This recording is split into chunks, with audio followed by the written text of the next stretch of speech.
झारखंड में गुज़िश्ता 15 दिनों से कत्ल और ख़वातीन के साथ मारपीट जैसे कई वाक़यात मंजर-ए-आम पर आ रहे हैं और इस मामले में एक ख़ास बिरादरी को जोड़ा जा रहा है, जिसका असर ज़िंदगी के हर शोबे में नज़र आ रहा है। इस ज़िम्मन में तंजीम मौलाना आज़ाद इंसानी इस मामले पर अब इनिशिएटिव काम करने जा रहा है। इसके लिए माही तंजीम का क़याम अमल में लाया गया है। इनका मानना है कि तालीम और खुद रोज़गार ही मुआशरे की तस्वीर बदल सकते हैं।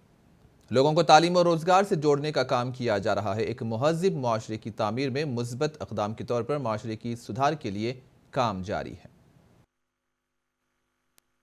केसेस जो हुए हैं उसमें सेम जाति के लोग या सेम धर्म के लोग और ज़्यादातर केसेस में जो है आपसी रिश्तेदार इन्वॉल्व रहे हैं।